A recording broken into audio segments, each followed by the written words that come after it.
सबसे पहले बात बंगाल के चुनावी घमासान। दीदी के घोषणा पत्र में घर घर राशन का वादा आखिर क्यों? मदरसों को मान्यता क्यों देंगी दीदी? बंगाल में बीजेपी का नया चक्रव्यूह क्या है? वैक्सीन पर टीएमसी के दावों का सच आखिर क्या है?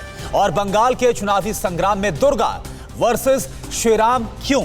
बंगाल इलेक्शन पर आप देखिए टॉप 9 बंग युद्ध। आज कोलकाता में मुख्यमंत्री ममता बनर्जी ने टीएमसी का घोषणा पत्र जारी कर दिया। उन्होंने घर घर राशन और पेंशन भत्तों का वादा किया है, तो उन्होंने अब किसानों को 6,000 की जगह 10,000 रुपए देने का चुनावी वादा भी कर दिया।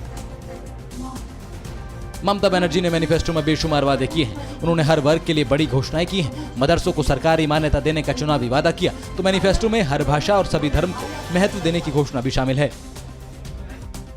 दिल्ली में बंगाल चुनाव पर बीजेपी की केंद्रीय चुनाव समिति की बैठक चल रही है। इससे पहले आज सुबह जेपी नड्डा के घर पर बंगाल बीजेपी कोर ग्रुप की बैठक में सीईसी के लिए होमवर्क हुआ। इस बैठक में 4 चरणों के बाद के उम्मीदवारों के नामों पर चर्चा की गई।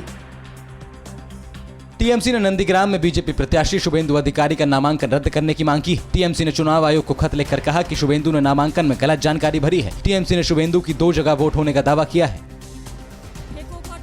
आज झारग्राम की रैली में ममता बनर्जी ने कहा कि क्या बंगाल के लिए बीजेपी ने कुछ किया है। उन्होंने बीजेपी पर पैसे देकर वोट मांगने का आरोप लगाया और कहा कि बीजेपी से पैसे लेने के बाद वोट मत देना। टीएमसी हर धर्म का सम्मान करती है।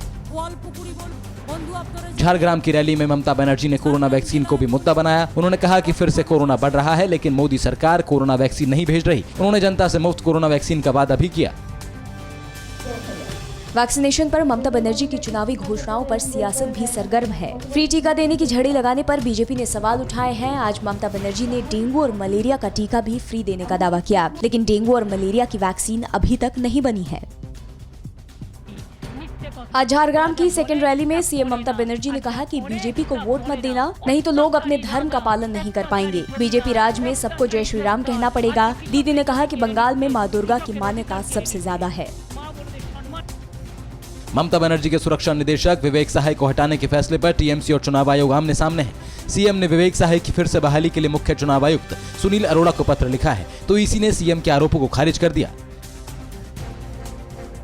फिक्र आपकी, सोमवार से शुक्रवार रात 9 बजे सिर्फ टीवी 9 भारतवर्ष पर।